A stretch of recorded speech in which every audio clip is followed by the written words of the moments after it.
one of the big challenges in gaming in general is that we are generally in really fast growing markets, and as a result of that, and as a result of kind of a really shallow pool of talent, we often promote internally. And one of the things that happens with internal promotions is that there's a real, this talent really steps up, but there's a real lack of leadership skills often before that talent gets promoted.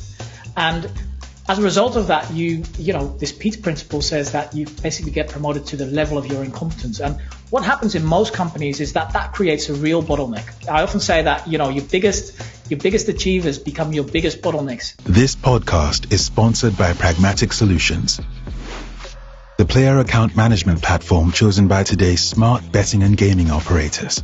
Don't let technical constraints delay you from achieving your business goals. Expand your business, boost your margins, and dominate the market in any leading regulated jurisdiction with our powerful, flexible, and secure iGaming platform. Enjoy its extensive marketing tools, compliance protection, real-time data, and a wide portfolio of over 1,000 industry providers. It's time to upgrade your technology. Let Pragmatic Solutions show you the modern approach. Visit pragmatic.solutions and join the smart thinkers. This podcast is brought to you by Pragmatic Play, a leading game developer providing player favorites to the most successful brands across the industry. With an award-winning multi-product portfolio of slots, live casino, bingo, virtual sports, and more, Pragmatic Play is powering up new possibilities of play through one single API. Visit pragmaticplay.com and discover your favorite every time.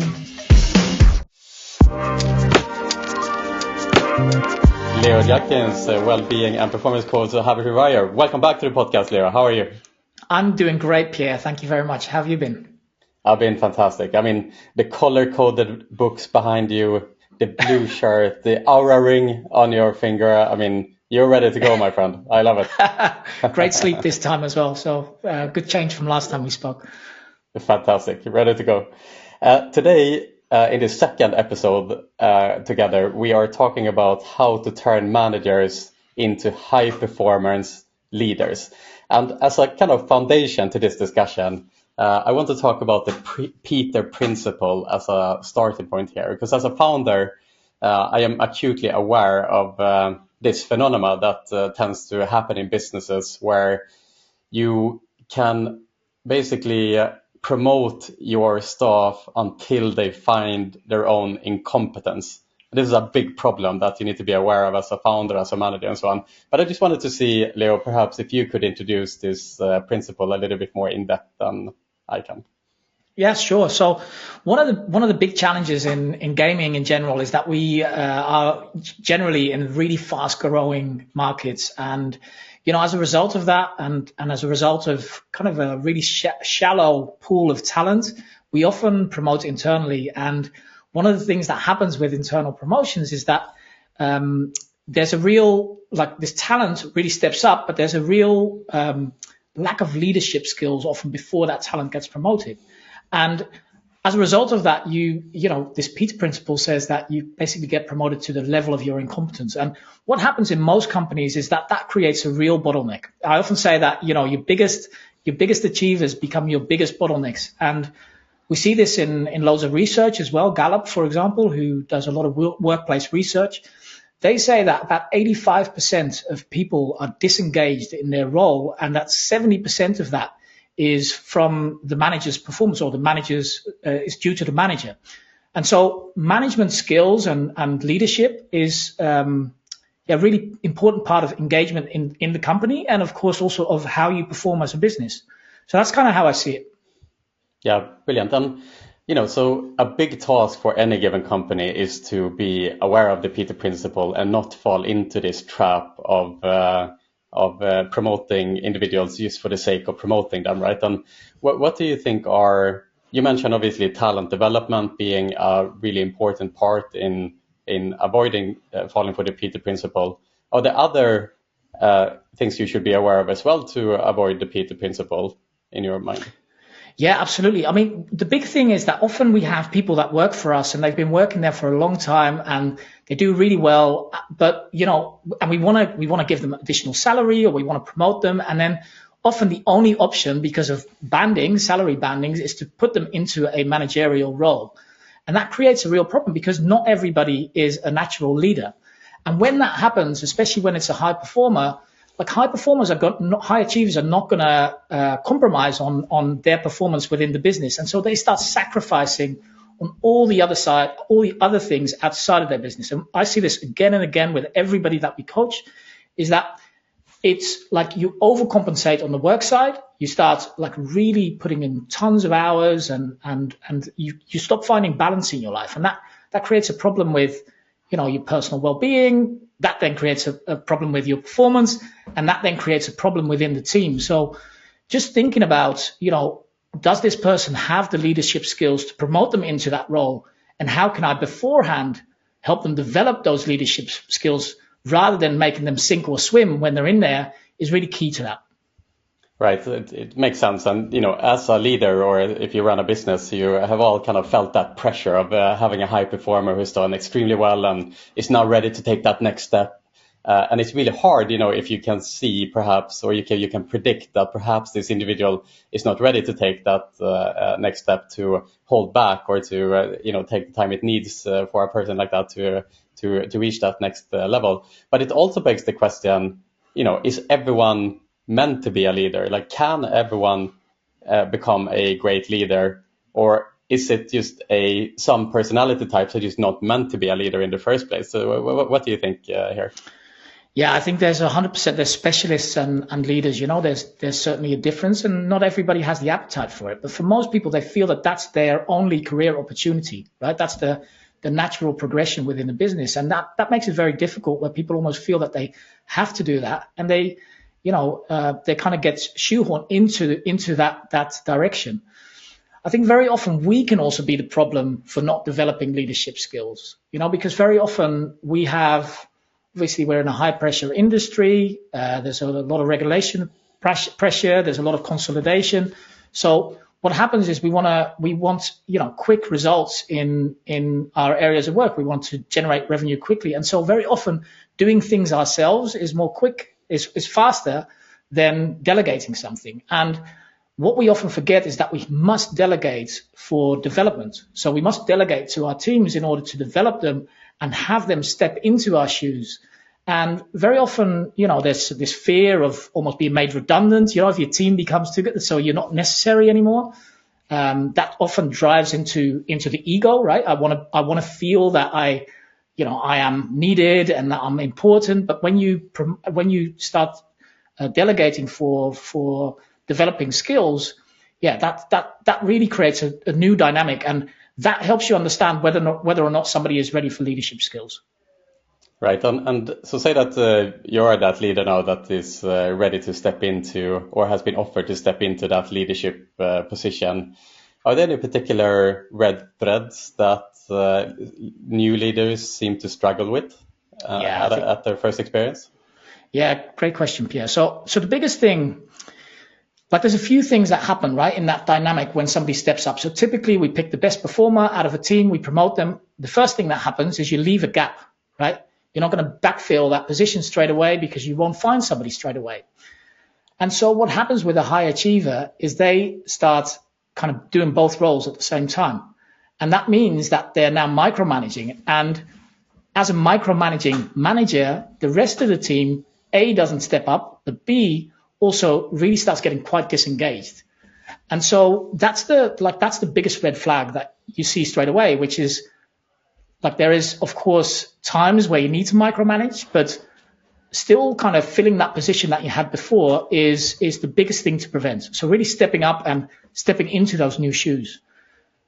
The second thing that happens is very often what we see above it is that you then need to manage 2 levels down, and you need to firefight continuously because you don't have high performance leaders in your teams that step up.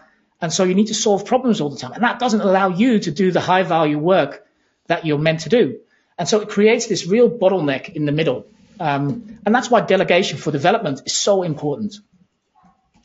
Yeah, I want to stay on the topic of micromanagement for a bit, and I want to be a bit contrarian in this topic. Okay, as Cool. as a founder that perhaps may or may not have experienced this problem himself, but there is perhaps an interesting juxtaposition with micromanagement, where on the one hand you want to let your staff, of course, run freely and let them know that they have autonomy in their work, but on the other hand, it is also important to be on top of things. So if something goes wrong, or if you suspect that an employee is perhaps not living up to their standards, that there are mechanisms in place to be part of that journey and to understand things better.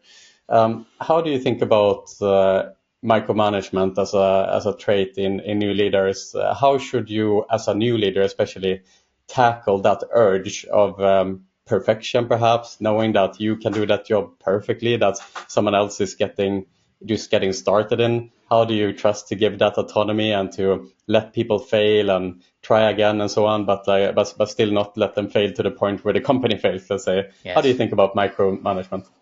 Yeah, it's basically situational leadership, right? And I think it's not very contrarian, I think, Pierre. I think you need to adapt your leadership style to the situation, the risk of what you're trying to delegate and what you're trying to hand off, but also the quality of that person. So like what happens in most cases is that we want to do everything ourselves because we're the specialist and we're the person that understands like the wider picture. And so it kind of, it's what happens is you end up doing all the work.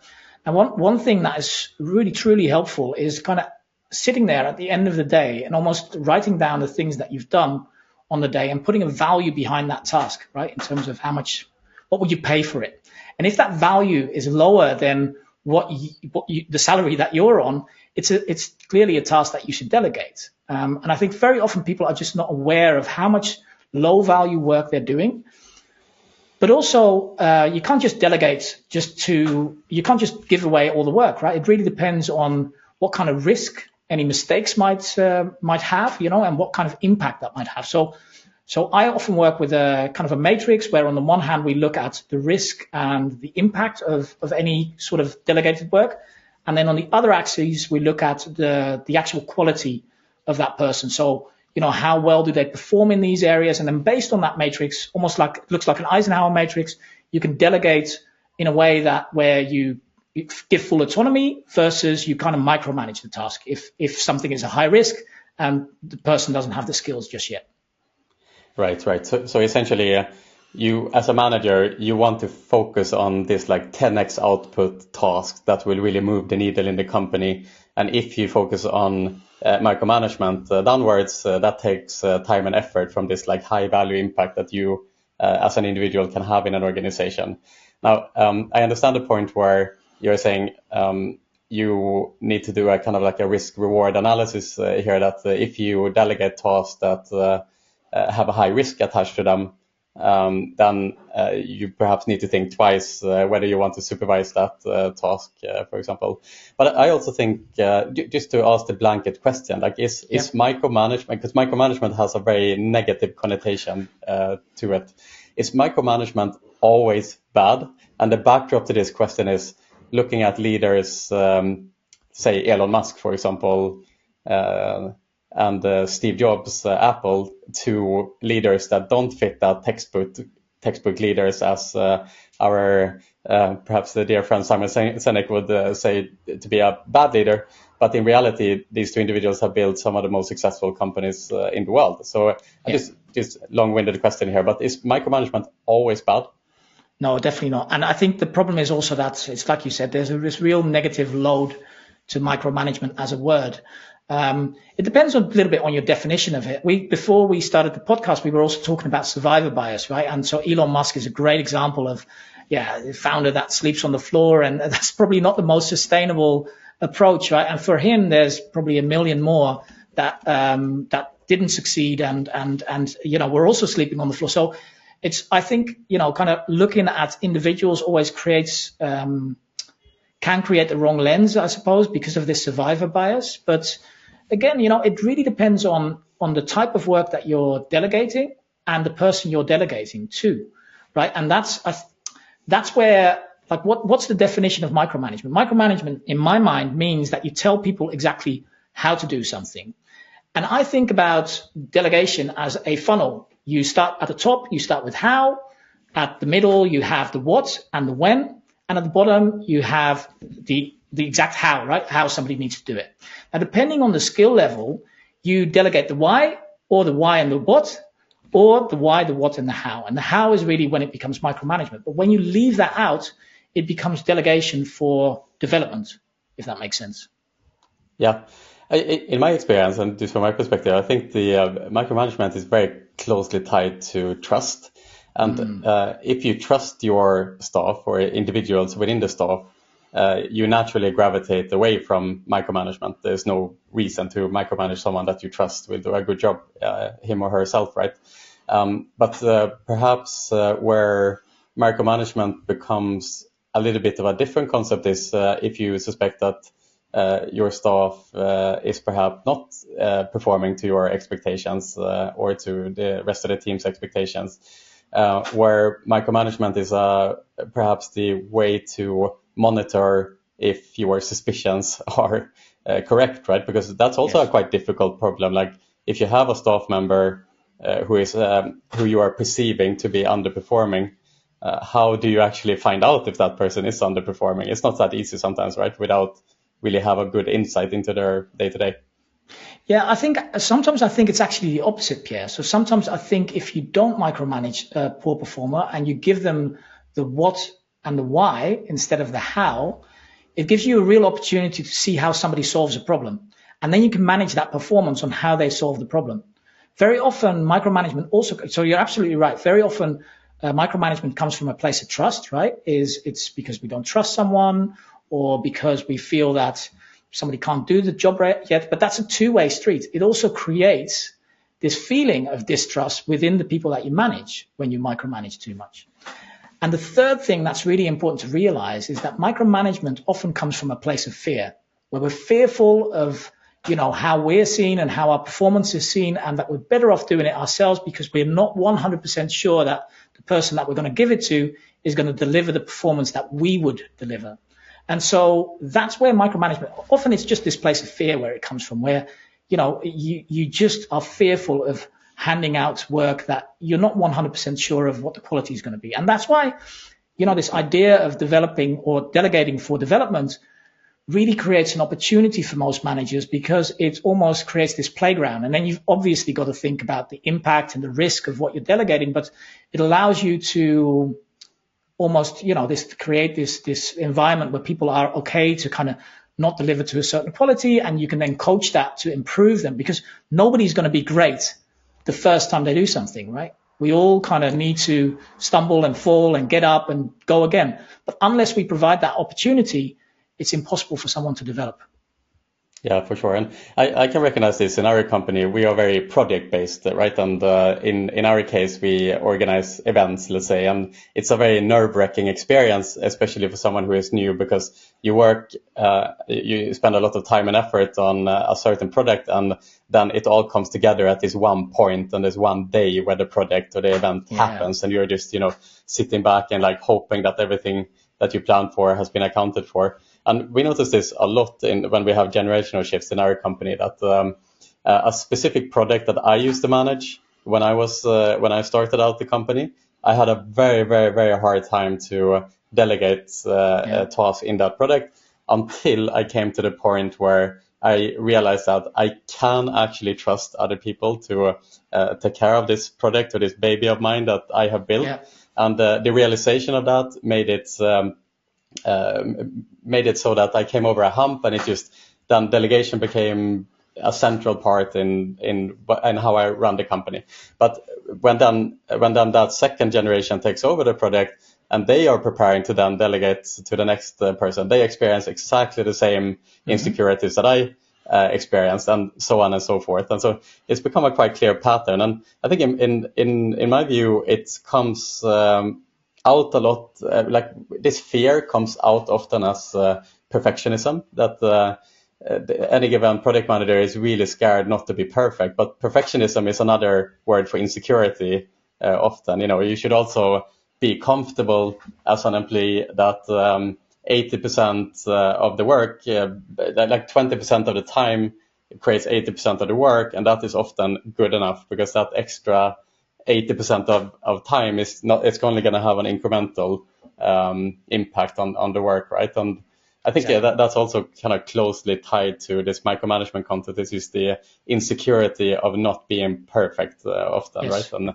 that's also part of the management, I would imagine, when you are a new coach, just to be able to be comfortable in not being perfect, let's say. For sure. And I think what you're describing there is really true for so many people in products, in marketing, and where you create things that, are essentially your babies, right? And you have a hard time letting go. And sometimes it's not even about trusting the person. Maybe you've hired the best person to manage that, but they will do it in a different way than you did. And you, as the dad or the mum, right, you kind of know best about your baby. And so that's really difficult to let go. And I think that's something that most people don't realize. They don't realize that you must step outside of your comfort zone, right? It is going to be uncomfortable to let go of some of the things that you need to let go of for you to step into those new shoes. And what you've described there, Pierre, I think is the biggest reason why so many like middle management layers really fail, because they stay stuck in those weeds, right? They stay stuck in that work that they used to do. And they never step up to that leadership position that we wanted to put them in. And therefore, communication throughout the company becomes really difficult. Strategizing becomes really difficult. And I think just helping people let go and helping people create space so that they can put new things in there, new responsibilities in there, is one of the things that as leaders we should really help people with, because it is a difficult step to make. And without supporting people there, people will automatically micromanage. It's a natural behavior. Yeah, for sure. And another bullet point that new managers should be aware of as they are embarking on this journey to become a leader is the potential of burnout, right? And the enormous pressure that you can feel as a new manager or managing a project or having big responsibilities can definitely lead to you burning the candles on both ends. So how should new managers think about managing that energy output to not approach a burnout? Yeah, like the biggest thing is that like the auto response almost is for people to start doing those two jobs, right? Their old job and the new job, and then increase their work hours and compromise and sacrifice their personal well-being to compensate for perhaps the lack of skills or the lack of time that they have for their new role. And because we typically promote high achievers, they will just not, they will not allow, and they have perfectionism, they will just not allow for that work to fall behind, which of course they shouldn't. But the problem is not the amount of work. The problem is that they haven't learned the skills of kind of letting go of some of the areas that they were responsible for before, like we were just discussing. And so it's actually on two sides, right? One is, you've got to make sure that you take care of your own well-being, sleep, nutrition, activity, social life. They are really important parts of it. And you need to have a tool belt of habits that help you actually, live in a way, feel and perform better. I always talk about live in a way that helps support a high pressure environment. Because when you start the day and your battery is half full, of course you're gonna burn out. And most people just don't have a tool belt and don't have the resilience yet to step into that leadership position and therefore just burn out. And it's things like, last time we spoke about drinking culture, and, again, there's nothing wrong with having a beer or having a glass of wine, but if that is your go-to solution to managing stress, then that's going to be a very short-term experience you're going to have. I've personally experienced that. At 33, I got promoted as the youngest director in the company. And I said to you last time, I was drinking a bottle of wine every night to kind of just relieve some of that stress. And obviously then your sleep gets impacted. You wake up the next day tired.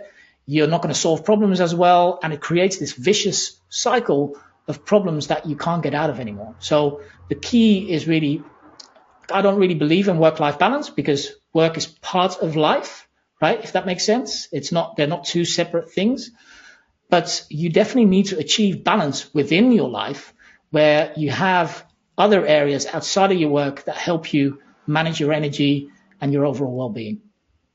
Right. And also perhaps to add to that, again, going back to insecurities and how that can start spinning in your mind and escalate this kind of negative energy output that you can experience, where perhaps new leaders feels really insecure. Am I doing a good job? Should I really be in this position? Questions like that floats around in your mind can also create a really negative spiral that by itself takes a lot of energy, right? And I think also like it feels like just having someone to talk to, 100%. Whoever you are for that matter, exactly. Right? Whether you're a new leader, whether you're an experienced leader, whether you're starting out, whether you're young, old, whoever you are, the importance is to have someone to talk to and recognize that all these insecurities that might be flying around in your mind is shared by so many other people as well, right? And we talked about the podcast that I did with Carolina Pelk the other week. Carolina is that typical high energy output power woman that comes across as she has everything together from the outside world. But actually, she was struggling with a lot of these issues as well, right? And just to recognize that you're not the only one who is feeling these feelings, I think is also a mitigation that will avoid burnout in its own right, I think, yeah. Yeah, I mean, one of the things I loved I loved that entire episode, Pierre. I thought you did like a really great job, and for her to share some of those really personal stories, I think is so important. Especially the thing where she was saying, like sitting down with Lego, I just couldn't keep my mind on it, right, with my kid. Right. And I think that's so normal because your head is racing. And when you're in this position where your head is racing, but you also feel at the same time, you feel like a failure because you're supposed to be this great mum, supposed to be this great dad. It creates this guilt, and this guilt is obviously not going to be helpful for your performance. So I think it's like you said, creating an environment where you can talk about it and you have other people that you recognize that you're not alone. I've recently launched a new program, and for that I've done a lot of market research. I've spoken to a lot of people that have regularly been promoted in their roles, and the biggest thing that comes back every time is I thought I was the only one that was struggling with this. I thought I was the only one that didn't have it together, that didn't have it figured out, that couldn't find balance, and it comes from perfectionism, and it comes from this wanting to be this high achiever, and then being fearful of actually failing, right? And when you do not want to, because you're a high achiever, you do not want to show any sign of weakness, you also don't talk about it, and that creates this real kind of this pressure pot almost, right? This environment where slowly, like Carolina was saying, you're going to find yourself one day where you're unable to get out of bed. And for most people, they don't even recognize that is happening. No, and I think that I remember in my early days, my manager experienced a burnout at that point. He was the founder of the company I was working for, and he told me afterwards, that all the warning signs were there, that he was approaching a burnout. He was working 16, 17 hours per day. He was working days, he was working nights, but in his world, this was normal.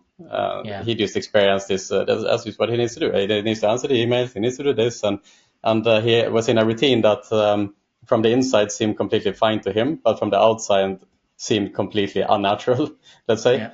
And do you have any thoughts, Leo, on if you are in an unsustainable work environment, how do you check in on yourself? How do you recognize that you are in an unsustainable pattern?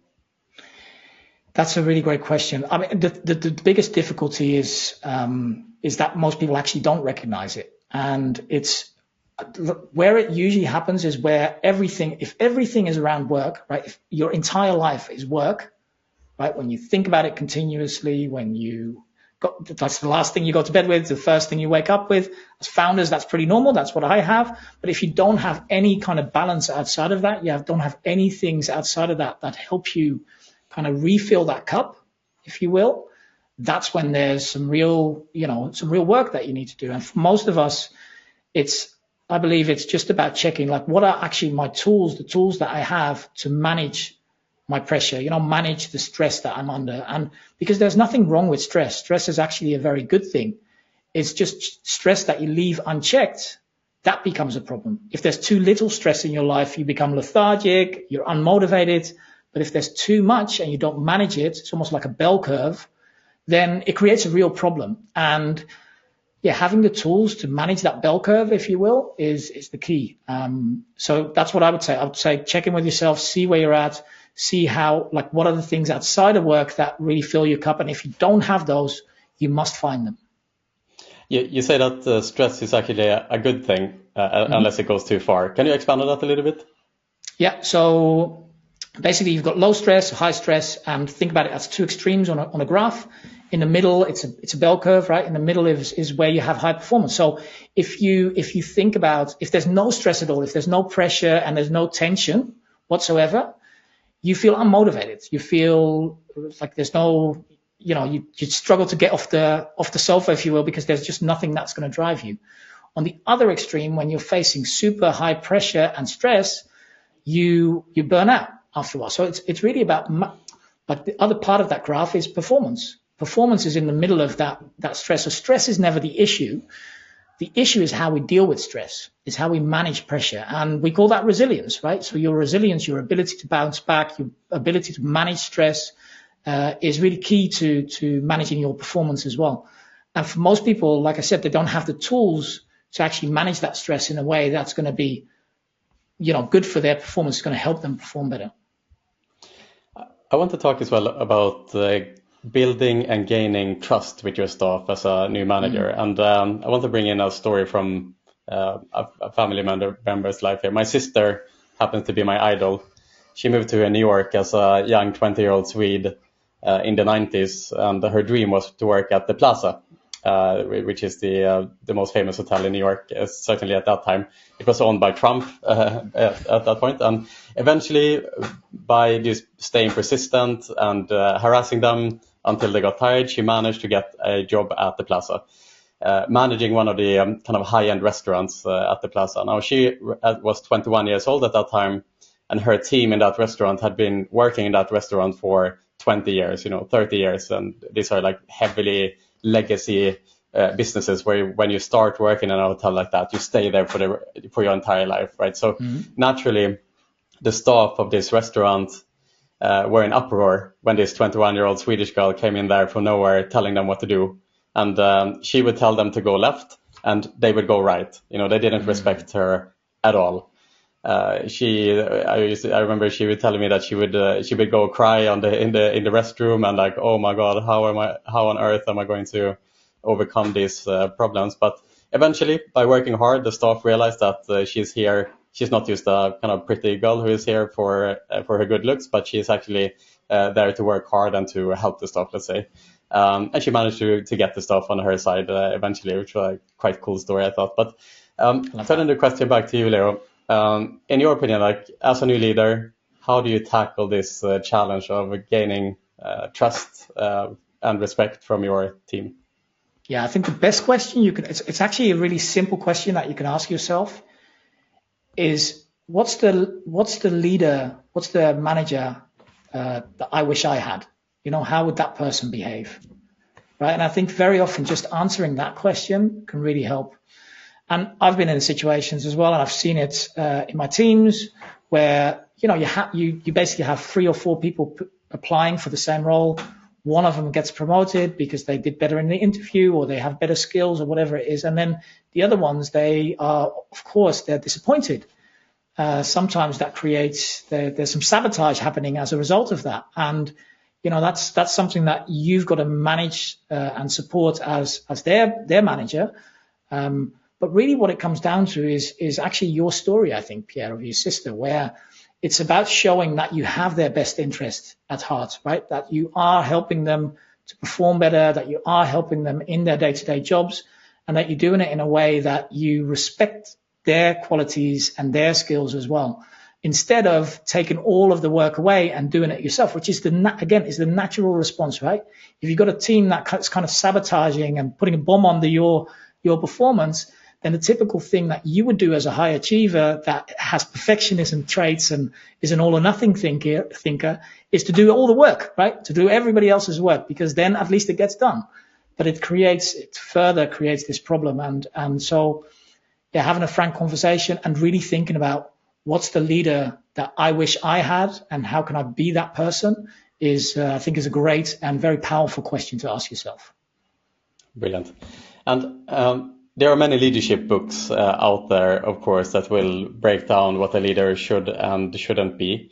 But I want to ask about that as a concept itself. Like, is it possible to read your way into becoming a great manager? Is there like a textbook way of becoming a great manager? Or is it more personal than that, maybe? Yeah, great question. So it's like asking if there's a textbook way to learn how to swim, you know? Like, you're not going to read your way into becoming a swimmer. It's just like anything. Everything is on the other side of action. All of your dreams are on the other side of action, right? And so, again, on your podcast with Carolina, there's a lot of talk about different frameworks that you can use. And I think the key is actually frameworks and trying different things out and see what works for you. Very often we look at these things online and we see it and we think, oh, I've got to copy that exact thing and that's going to make me a high performer and a great leader. Or you read something and you've got to get, I've got to be part of the 5 a.m. club and get up at 5 and, have a cold shower and do breathing exercise, follow Wim Hof, whatever. And that is true for some people, but it's got to fit your lifestyle. If you've got kids that wake up in the middle of the night and you can't get to bed until midnight, like, what are you doing getting up at 5? It's not going to work, right? 5 a.m. club is not going to work for you. So it's really about looking at different things and seeing what works for you. I actually personally, my personal opinion is that the problem for most people is that there is an overload of information. There are too many things that look too good. And as a result of that, you know exactly what to do because you see all these things, but you're actually not doing it. And then maybe you try it for a while, you try it for 2 or 3 days, doesn't work, and you go to the next thing. And I see this again and again with everybody that we coach, is that it's never about like knowing what to do. It's about actually doing it. It's about doing really basic stuff on a regular, continuous basis so that it becomes habitual, almost like brushing your teeth. So that no matter if it's a stressful day or you don't have time, you're still going to be brushing your teeth, right? It just needs to become second nature. And frameworks can definitely help with that. But it's about applying things that are, that are going to work for your personality type, for the way you like to work and the way you like to do things, and then applying that regularly. So it's never about information, it's always about implementation. Yeah, and I like what you say there too, that it's about you as a personality too, right? That like the best manager, like the manager of the year in any given company wouldn't necessarily be a great manager in a different company or even in a different team within that company. Because I had a friend, for example, who was the head of marketing for a particular company, and he was recognized as an incredible manager and leader in that team. And then he went to become the sales director in the same company. So he managed the sales team, wildly different characters in that team. And he was actually let go from that position eventually. He wasn't able to lead that team. It's just not the personality type for that particular team. I think that seems to be a really important point too, to understand your own strengths and your own weaknesses and let the ego down perhaps to recognize what you are made for and what perhaps you should avoid doing in that regard in order to optimize your own career and make sure that you lean into the strength and lean into the type of company where you will where your attributes will shine the most. I can just say for myself, for example, I would never be a good manager and a good output in a large organization with really complex processes. That's just not the world that I live in. I live in the world of chaos to some extent, and Carolina's concept of chaos Muppets would to some extent fit in with me, and so like that's the world that I need to stay within, let's say, and I think that's really important. But it's also challenging because companies they change, by time as well, and even a company can be in a really good position where the company is doing well, it's performing well, and then perhaps the next year is facing a lot of challenges and there need to be redundancies and so on. And those two organizations needs a very different type of leader, and it can be hard sometimes to morph into that different leader, let's say, so it can be challenging for sure, even as time goes by, to stay a great manager in a very dynamic landscape. Yeah, especially even in the same role, right? Like, and I think you've just given a great example of where sometimes everything. I remember I worked for Poker Strategy before, the Black Wednesday, and everything we touched turned into gold, right? Because poker was on TV and it was super popular. It went really well, but then also after that Black Wednesday, everything fell down, right? And I had to do significant redundancies within the teams. But as a promoted leader, all of those guys and girls that were working for me were my friends. And because they were my friends, and we had, started, like we moved to Gibraltar together. We were all in the same, we were all in this high performance environment. Now you've got to make these people redundant, and you go from a really successful kind of environment where, like I said, everything you touch turns into gold, to we've got to make 40, 50, 60 people redundant. And these are expats, and where are they going to go? And it creates this real emotional roller coaster. And yeah, that's certainly, like, how do you deal with that as a new manager? You haven't put in the repetitions, hopefully, to build that skill. And so having the support and having the right frameworks to help you with that can be really beneficial. But again, you're not going to get that out of a book. It's really about having that support around you and having, people around you that help you with talking about those kind of things in a way that you can, lean into their experience. I think you're always a great example, Pierre, where you always talk about, like, I've got a circle of friends around me that are all, thinking about high performance. How can I optimize things? And that's such a crucial part, I think, of being a founder, being a business owner, or being a high performance manager, that it can feel like you're very, very isolated and very alone. And I think that creates a real problem, because then you're trying to solve it all yourself and you can't. So just being able to lean into experience is crucial. Brilliant, Leo. A final question for you here today. What would you say is the difference between managers and leaders? And can you give, just to summarize the podcast today, can you give 3 concrete advice on how to become a leader from a manager? Yeah, so they're not mutually exclusive. A manager is somebody that typically manages a team or manages performance or manages, and a leader is somebody that, you'd follow. I often talk about lighthouse versus tugboat or barge, depending on where you're from. They both have the same job, right? To lead boats safely into the harbor, but one pushes and pulls and the other one illuminates. And in my head, a leader is the lighthouse, right? Illuminates and helps people get there safely and guides them to getting there. And in terms of kind of practicality and what you can do, it's just the key is realizing what are some of the things I need to let go of to be able to step into higher value work that I'm responsible for. The second thing is thinking about, okay, do I have these tendencies towards perfectionism and, having full control, and how can I kind of rewire some of that in a way that it's going to be supportive to my role?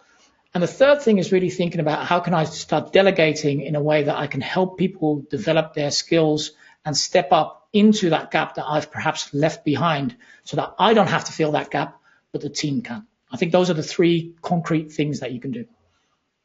Brilliant, Leo. And as a final word, I'd also like to, I was a bit contrarian in the podcast today talking about, is micromanagement always bad? Or, there's a lot of concept that we can, as leaders, can carry with us that seem bad from the surface. Like micromanagement always bad, being too soft always bad, being too tough always bad.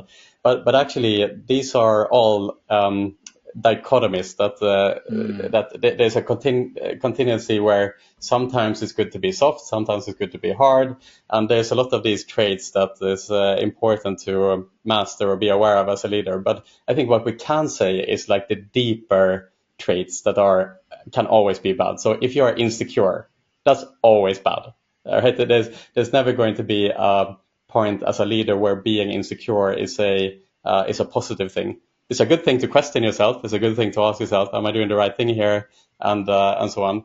But if you're too insecure, that's just never going to come out as a good thing as a leader. And there are these like deeper kind of personality traits that I think is important to focus on in order to then be flexible enough as a leader to navigate very complex situations that seems to occur. But Leo, this has been a masterclass in leadership today. I really appreciate the time that you have given me here, like always. Any final word from your side? No, thank you very much, Pierre. I always love being here. So thank you very much for the podcast. Always good talking about these kind of things, and hopefully it helps somebody step up and step into that new position, because it's such an important area that so many of us struggle with or have struggled with. So I really hope it helps even one person. Brilliant. Thank you so much, Leo. Thank you.